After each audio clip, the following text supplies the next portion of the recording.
মতো শিল্পে পরিণত করেছে চীন। পুরো পৃথিবী যখন একদিকে, চীন তখন অন্যদিকে। বিশ্বের দীর্ঘতম সেতু নির্মাণ হোক কিংবা অল্প সময়ে নতুন শহর গড়ে তোলা, চীন সবসময় দেখিয়েছে চ্যালেঞ্জ মোকাবিলায় তাদের ধারে কাছে কেউই নেই। এ যাত্রায়ও তার ব্যতিক্রম হয়নি। চীন এবার সূর্যের শক্তি কাজে লাগিয়ে সমুদ্রের বুকে গড়ে তুলেছে বিশ্বের সবচেয়ে বড় ওপেন সি সোলার ফার্ম। এই ফার্মগুলো থেকে প্রতি বছর বিলিয়ন বিলিয়ন ডলার আয় করছে দেশটি। চীনে গেলেই এখন দেখা মেলে সমুদ্রের বিশাল জায়গা জুড়ে সারি সারি সোলার প্যানেল। তবে যেন তেন কোনো সোলার ফার্ম নয়, এক একটি প্যানেল বিশাল নেটওয়ার্ক, যা কয়েকশো ফুটবল মাঠের সমান। সান্দ্রম প্রদেশের উপকূলবর্তী এই সোলার ফার্ম পৃথিবীর বুকে প্রথম ভাসমান নিদর্শন। প্রশ্ন হতে পারে, সব সোলার ফার্ম কেন সমুদ্রের উপর নির্মিত হলো? এর উত্তরে আছে চীনের অভিনব চিন্তার প্রতিফলন। চীনে জমির চাহিদা অত্যন্ত বেশি। সোলার ফার্মের জন্য জমি ব্যবহার না করে সমুদ্রকে কাজে লাগিয়ে তারা জমি সংরক্ষণের পাশাপাশি নবায়নযোগ্য শক্তির যোগানও বাড়িয়েছে। তবে সমুদ্রের উপর সোলার ফার্ম তৈরি করা সহজ কোনো কাজ নয়। ঢেউয়ের আঘাত, লবণাক্ত পানি এবং খারাপ আবহাওয়া, এই সব কিছুই প্রকৌশলীদের জন্য বড় চ্যালেঞ্জ ছিল।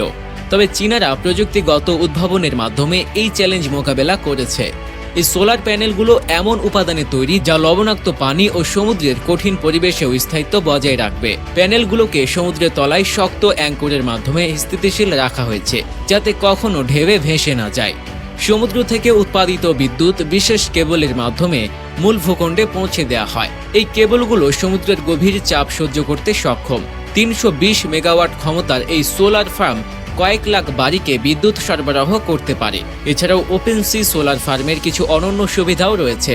সমুদ্রের ঠান্ডা পানি প্যানেলের কার্যকারিতা বাড়ায়, আর এতে পানির প্রতিফলন সূর্যের আলো আরও বেশি মাত্রায় শোষণ করতে সাহায্য করে। প্যানেলগুলিতে এআই প্রযুক্তি সংযোজন করা হয়েছে, যা রিয়েল টাইমে পারফরমেন্স মনিটর করে এবং ত্রুটি হলে স্বয়ংক্রিয়ভাবে ঠিক করে। প্যানেলের নিচের জায়গাগুলো সামুদ্রিক জীবের আশ্রয়স্থলে পরিণত হয়েছে।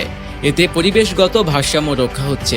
চীন আগামীতে এই ফার্মের আয়তন দ্বিগুণ করার পরিকল্পনা করেছে, যা 1 গিগাওয়াটের বেশি বিদ্যুৎ উৎপাদনে সক্ষম হবে।